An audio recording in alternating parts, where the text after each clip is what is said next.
Bonjour à tous.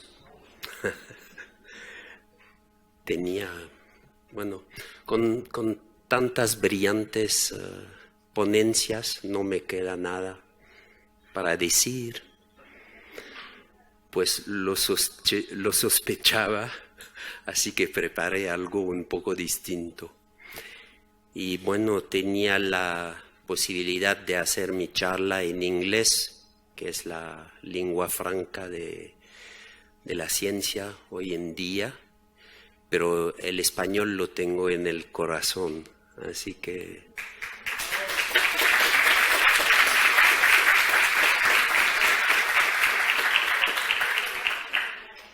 en vez de sufrir mi malo inglés, van a sufrir mi malo español. Con toda modestia me presento ante ustedes ignorante de su ciencia, ¿no? Espero que estas pocas reflexiones apenas esbozadas les interesen. Hablar de gobernanza, como lo hicieron mis colegas, implica que no todos estamos de acuerdo con lo que está sucediendo. El diagnóstico, cómo resolver los problemas, diseñar soluciones y sobre todo las decisiones que hay que tomar cuando los medios financieros, materiales y humanos son limitados. Hay que tomar decisiones, lo que implica arbitrajes. Muchas veces esos son difíciles y pueden tener consecuencias en situaciones humanas concretas, a corto, mediano y largo plazo. Entonces, la primera pregunta que hay que hacerse es: ¿quién define el problema que hay que solucionar o entender? Debería de ser relativamente sencillo determinar el problema y la solución para un brote de polio, por ejemplo, aunque, como se ha notado en Pakistán o Afganistán, no lo es cuando hay grupos armados preparados para matar por razones ideológicas a los miembros de los servicios médicos procediendo a una campaña de vacunación. Pero, ¿qué pasa, por ejemplo, cuando distintos modelos de salud aplicados por distintos segmentos del sistema de salud en un mismo país se cruzan horizontalmente y verticalmente y compiten entre ellos, que no se colocan sobre el mismo plano para hacer frente a un problema tal como el aborto, un ejemplo? ¿Qué pasa cuando un primer modelo se basa en la religión para prohibirlo, incluso contra la ley? Cuando un segundo promueve respetar estrictamente la palabra de la ley, un tercero busca ante todo el beneficio financiero y un cuarto se basa en criterios humanistas. Y aun cuando los protagonistas de esa situación quisieran solucionarla, puede ser que no lo logren y que la suma de acciones individuales racionales resulte poco óptima. Pero aún en un campo como el de la salud mental, en el cual las definiciones de lo que es una enfermedad mental son altamente discutidos. En base a mi experiencia, la gobernanza sigue siendo un concepto vago. Voy en conferencias y, bueno, mucha gente no se acuerda sobre lo que es. En este sentido, por ejemplo, un primer sentido sería cuando se usa el concepto como un método para transformar una situación presente. En este sentido, adquiere una connotación normativa. La situación no es satisfactoria, necesitamos una buena gobernanza. Pero ¿qué es una buena gobernanza? Bueno, es la que yo quiero. Es la ideal, deseable, aquella en la que las cuentas son justas y transparentes, que sigue la ley y donde la gente es feliz. Es un buen deseo, por supuesto, precisamente porque estamos en una situación de gobernanza en la que varias partes se comprometen y deben comprometerse para convivir. La pregunta que surge entonces es la de comprender los mecanismos de operación de esos compromisos, ¿no? La política. Aquí la gobernanza es visto como un método para comprender una situación dada, los procesos colectivos formales e informales de toma de decisión y de elaboración de normas sociales con relación a asuntos públicos, ¿no?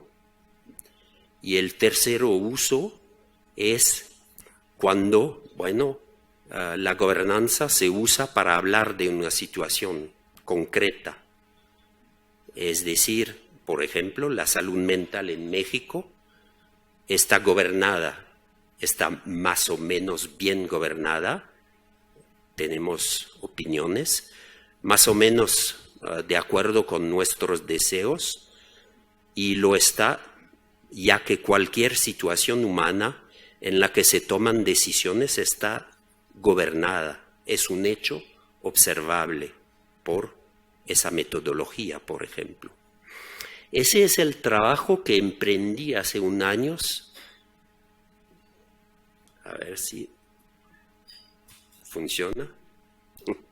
Hace unos años, convirtiendo lo que era un término confuso en una herramienta relativamente precisa para analizar situaciones concretas, el marco analítico de gobernanza al cual se ha referido. Entonces, la gobernanza puede analizarse a partir de una serie de herramientas relativamente simples, ¿no?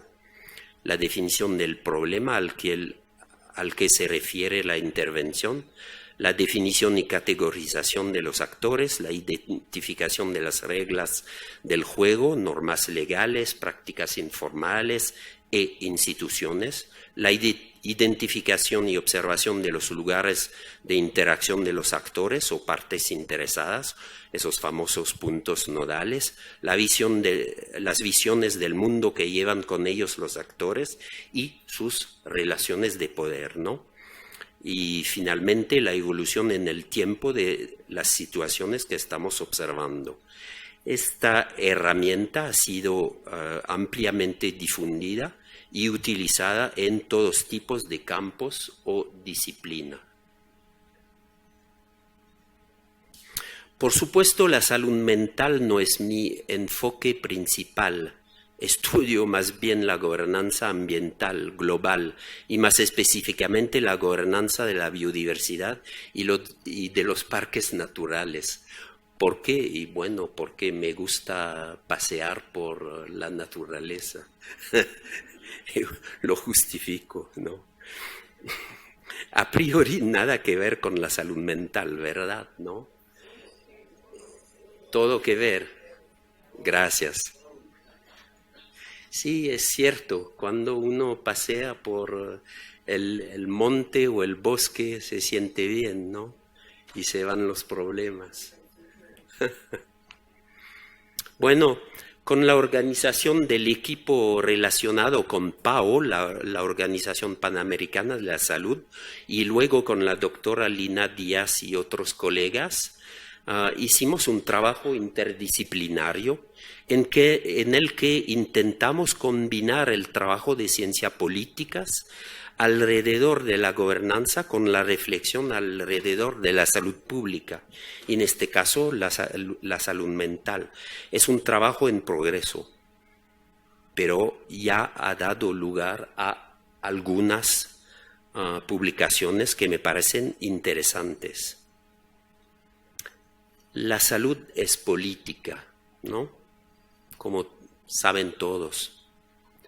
En particular la salud pública, que puede definirse como el conjunto de las actividades y estudios interdisciplinarios que apuntan a mejorar la salud, controlar y erradicar las enfermedades. Pero aquí me gustaría un poco ampliar la perspectiva. Si seguimos las ideas de Michel Foucault, la salud pública es uno de los dominios. Yo cambio. Está bien, gracias.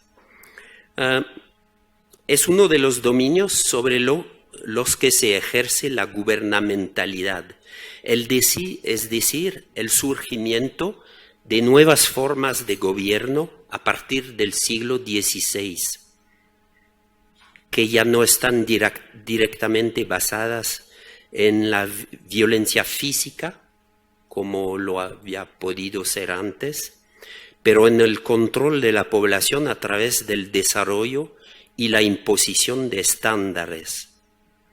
La gubernamentalidad da lugar a un biopoder, un control de la vida. Foucault le atribuye 3 características.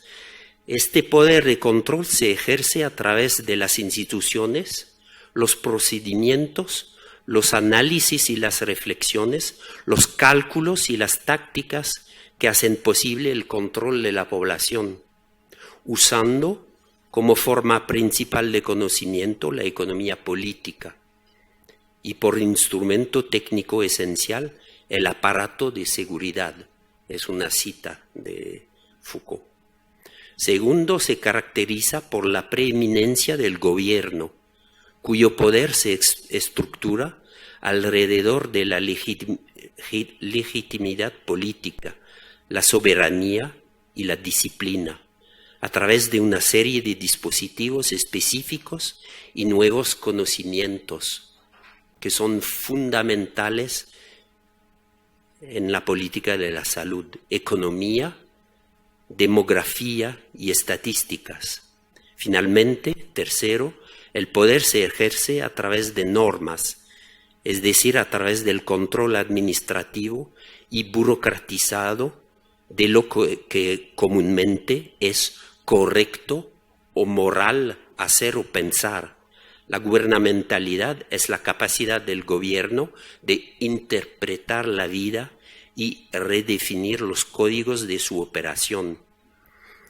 Esa nueva forma de poder se ejerce a través del gobierno central sobre las áreas de vida, como la salud pública, pero enmascarado por un conjunto de estrategias aprendidas que resultan en lo que Pierre Bourdieu describe como violencia simbólica.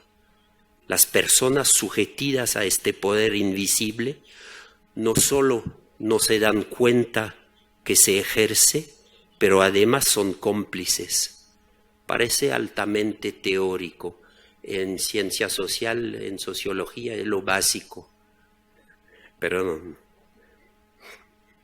Un ejemplo que tengo presente es la aumentación del número de trabajadores autoempleados en el mundo, hecho posible por el desarrollo del trabajo a distancia. Gente que se autoexplota corriendo detrás del próximo contrato. Alternativamente, se podría pensar en la dicha economía Uber o Walmart, donde ya no son empleados protegidos por una empresa, pero socios autoempleados, pero altamente vulnerables. El concepto de gobernanza entendido en su sentido analítico se enriquece enormemente con el de gubernamentalidad.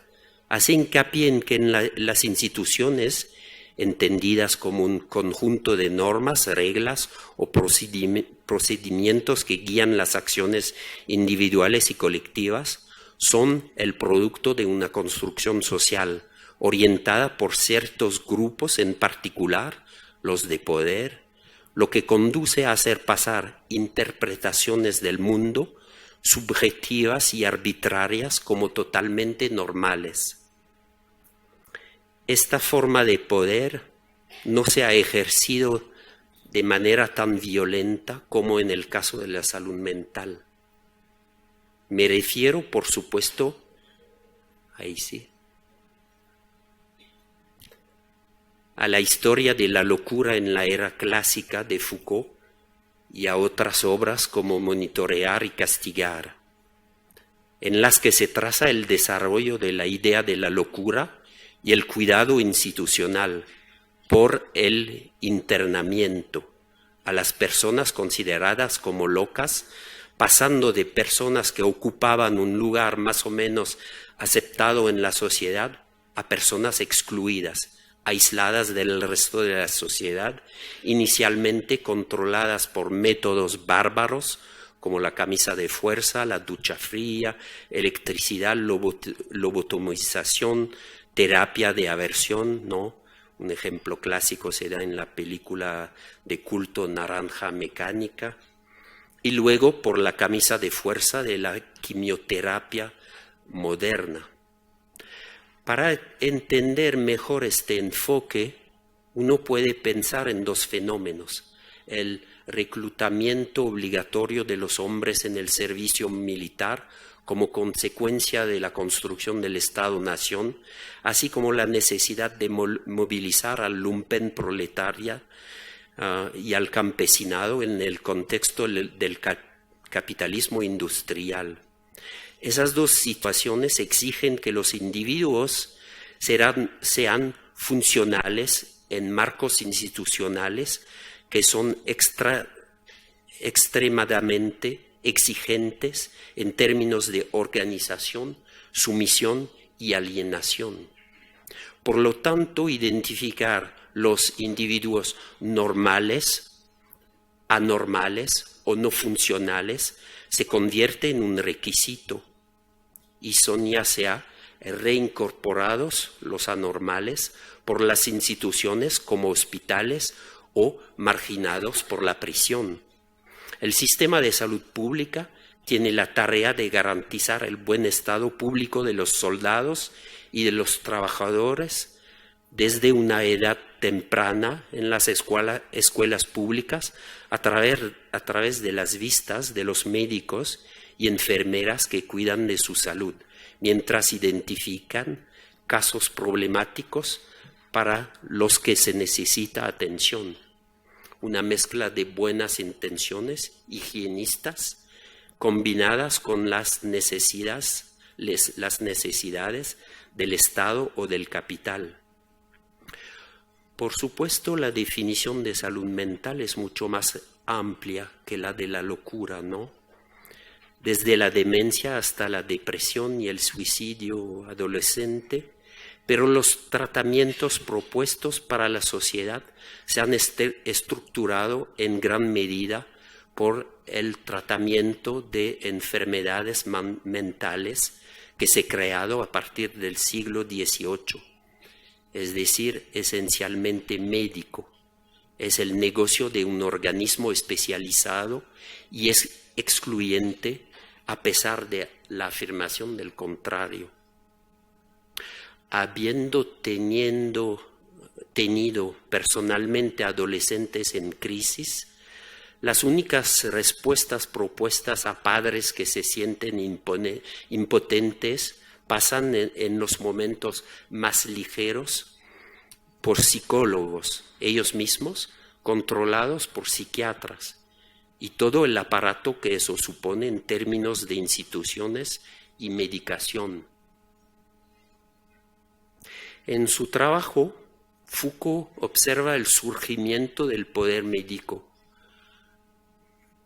un cuerpo constituido por un conjunto de normas sociales y legales y muchos mitos, una larga historia generalmente ignorada que hizo pasar el médico del vendedor ambulante a su institucionalización por la administración y los ministerios de salud pública a principio del siglo XX. Desde el juramento de Hipócrates hasta la codificación de las relaciones con el paciente, del diagnóstico hasta la tecnologización de los tratamientos, con la intervención de una multitud de actores, pero en particular del Estado, se ha establecido una relación de autoridad desigual, una dependencia basada en la competencia legítima, la confianza, y un conjunto de factores simbólicos que van desde la bata blanca hasta las estructuras médicas y la objetivación del cuerpo humano. Por supuesto, este poder médico fue cuestionado en la década de los 60, pero persiste, y daré un ejemplo.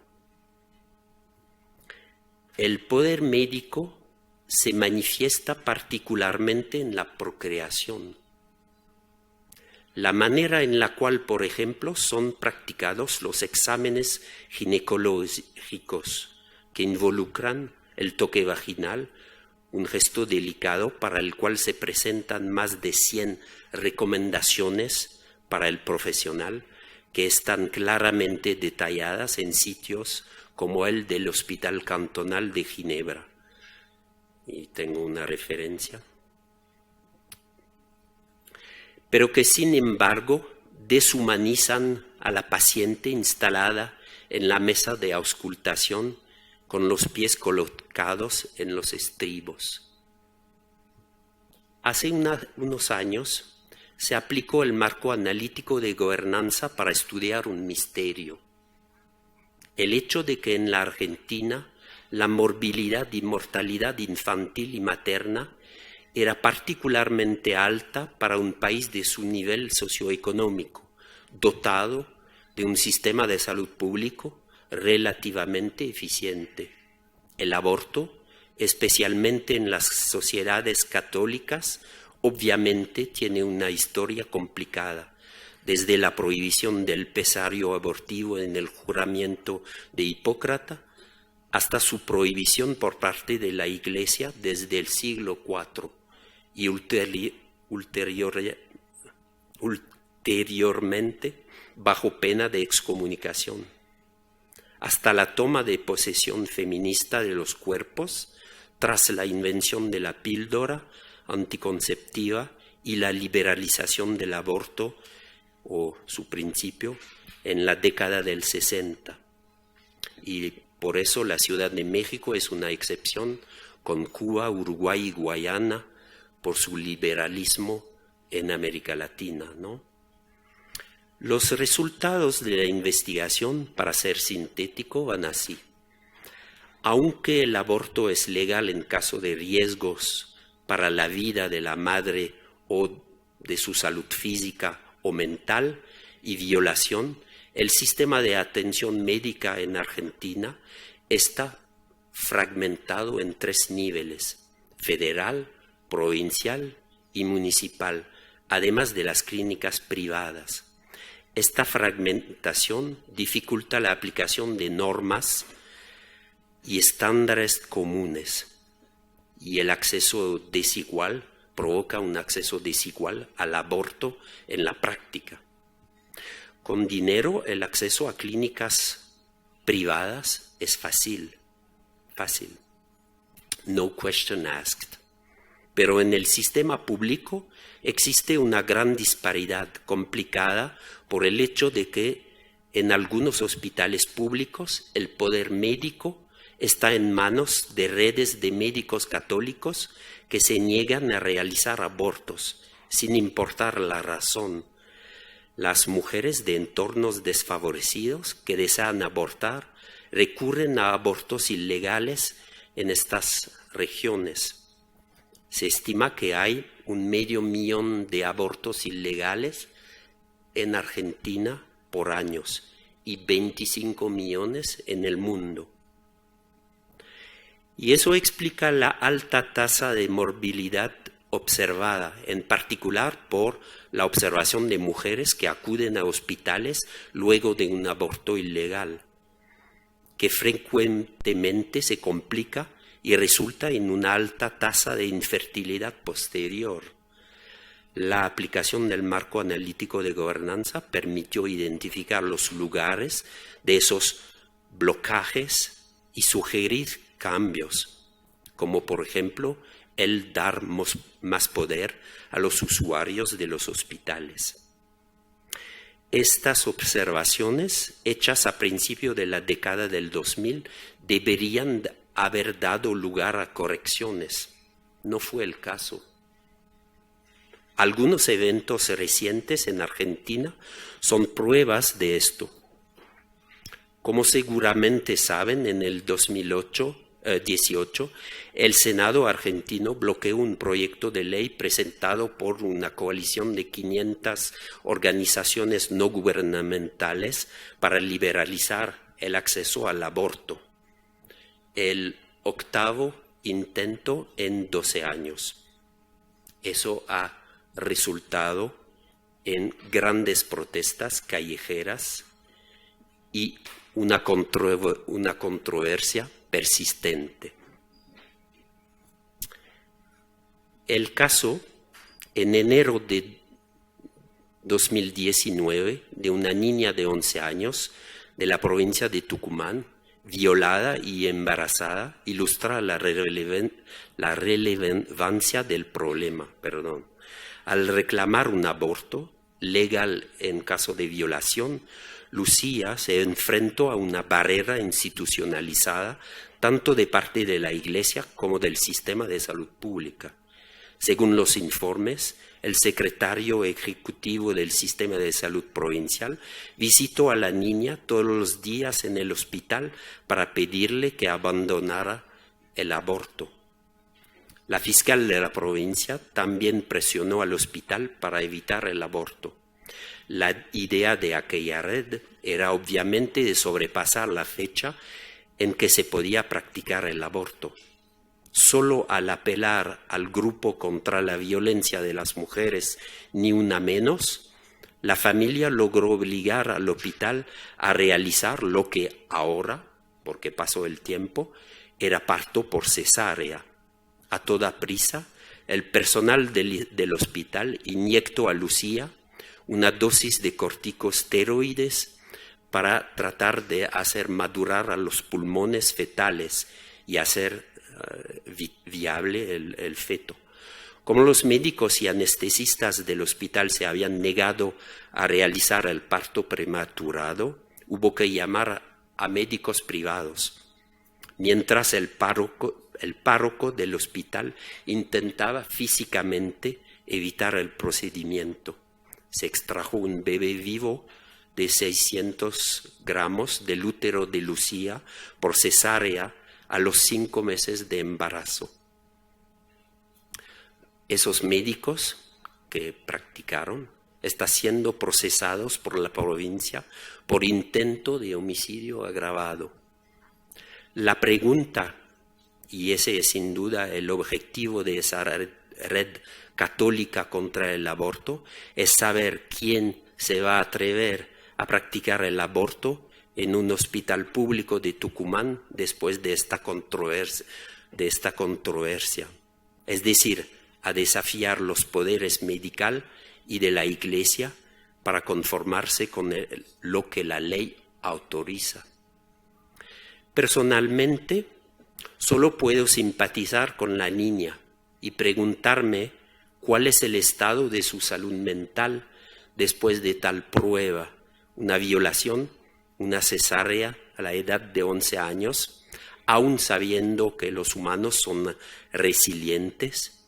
Y sobre todo me pregunto sobre el sistema de salud, un hospital, que hacen que el cuerpo de una niña se convierta en un campo de batalla ideológico. Ese tipo de fanatismo y absoluta falta de empatía me parece uno de los principales obstáculos para una salud mental que respete los derechos humanos y sea universal. Una vez más, se necesita un análisis en términos de gobernanza. Este caso, a mi juicio, ilustra bien los desafíos de la salud global. En un primer tiempo, los objetivos de desarrollo del milenio de las Naciones Unidas. Una mejor salud materna era el objetivo número 5.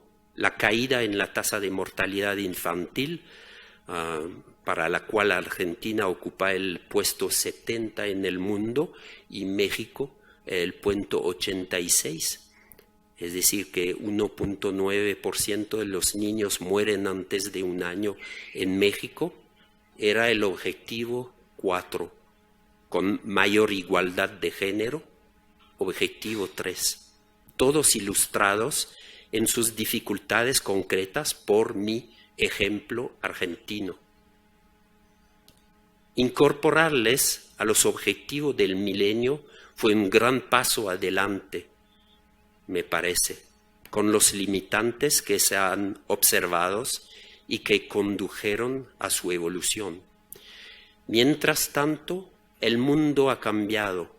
La asistencia para el desarrollo de la salud mundial aumentó de 12.000 millones en el 2000 a 35.000 millones en el 2015.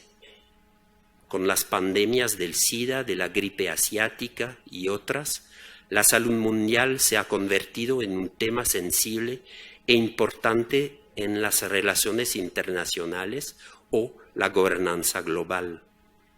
El número de instituciones internacionales involucradas es impactante y ha aumentado fuertemente.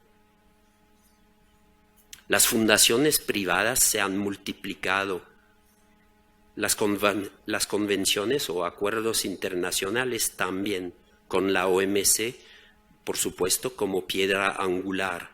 Eso implica una cantidad fenomenal de actores, públicos, privados o de la sociedad civil.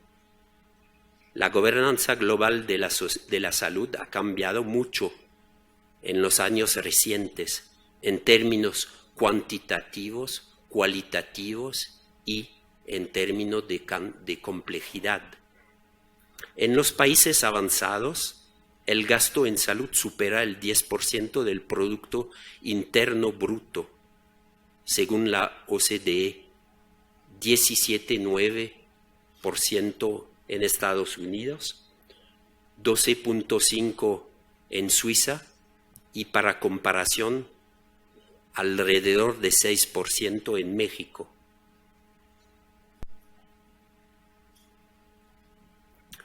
Con el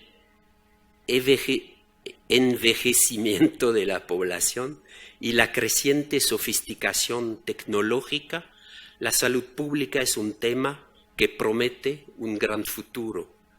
A pesar de esto, la salud mental sigue siendo la pariente pobre de la salud pública.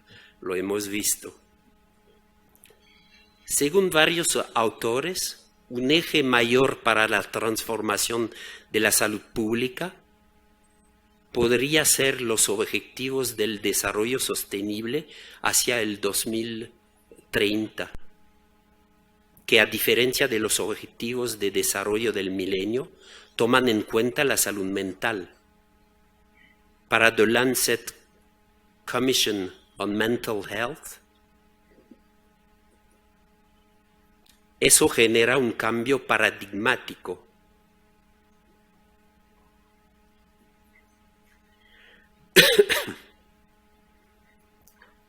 Y los objetivos de desarrollo sostenible podrían ser una oportunidad para mejor incluir la salud mental en la agenda mundial de la salud, al tiempo que la reestructura y le otorga la importancia que amerita. Sin embargo, cuando miramos de cerca, las únicas menciones de salud mental se limitan al suicidio y a la prevención del abuso de sustancias narcóticas, incluido su tratamiento. ¿Se podría volver atrás por la diapositiva? ¿Volver atrás? Ya, gracias. Así como pueden ver, ¿no?, que esos son los objetivos y las metas Entonces, suicide and coverage of treatment intervention for substance use disorders. Eso es todo. No hay más. Por supuesto, una alternativa es considerar la salud mental de manera muy amplia, al mostrar que todo está conectado a ella, como lo hacen los autores aquí. Pero eso yo lo podría hacer para el medio ambiente o cuestiones de género. Sí, sería el mismo ejercicio, es una cuestión de visión. Y los autores ponen sus lentes de salud mental para reinterpretar los objetivos de desarrollo sostenible. Bueno, lejos de criticar este trabajo of the Lancet Commission, que es extremadamente complejo, estoy totalmente de acuerdo con las premisas de esta comisión, ¿no? La salud mental es un bien público que afecta a todos. La salud mental exige a lo largo de un continuo que varía desde de leve a debilitante, y el enfoque clínico binario no captura ese continuo. La salud mental es una combinación de factores biológicos y sociales que evolucionan en una vida. Y 4, la salud mental es un derecho humano que requiere atención y protección. Las consecuencias de esas premisas pueden llegar extremadamente lejos y son eminentemente deseables. Pero es apropiado proceder de esta manera, es decir, aprovechar este ejercicio típicamente de la ONU, que amplía una especie de paraguas burocrático en todas las actividades de las Naciones Unidas, buscando su autolegitimación para reestructurar la salud mental global. ¿Por qué no? Pero como hemos visto, los objetivos del milenio se habían convertido en un callejón sin salida. La misma crítica puede hacerse de antemano con los objetivos del desarrollo sostenible, y 2 ejes de crítica muy breves pueden ilustrar las limitaciones de los objetivos. Un problema general que ha sido denotado es que los objetivos, lo hice yo.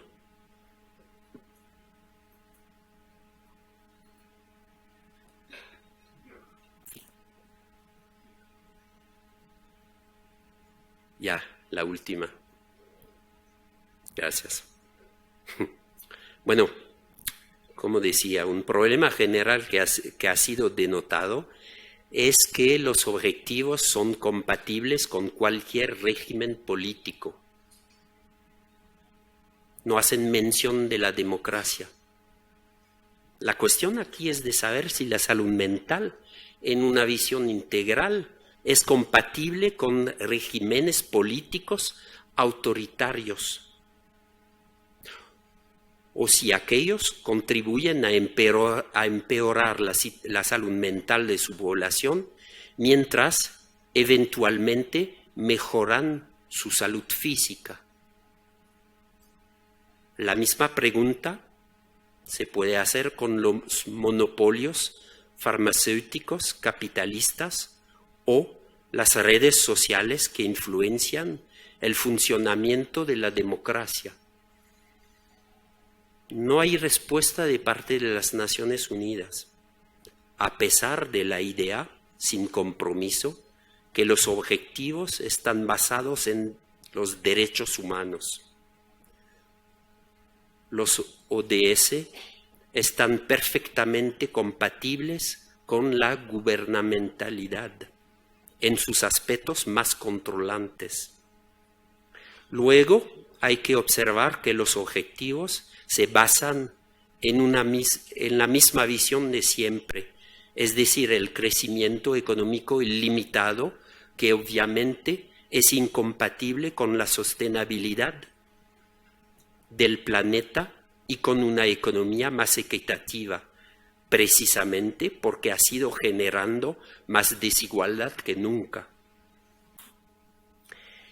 Es más de lo mismo sin proyecto alternativo, por ejemplo, una economía basada en la felicidad. Eso es deseable. Es decir, que hay una contradicción fundamental inscrita en los objetivos entre mejorar las cosas y mantener el mismo sistema que ha generado muchos de esos problemas.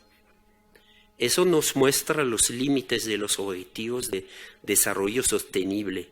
No estoy seguro de que los problemas de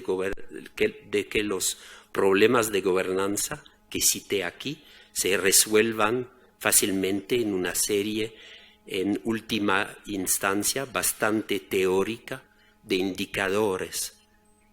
Ciertamente tienen el poder de movilizar y pueden alentar la reestructuración de la salud mental, pero eso no será suficiente. De ahí surge la necesidad de las discusiones que hemos tenido en una conferencia como la presente. Les agradezco, perdón por el español.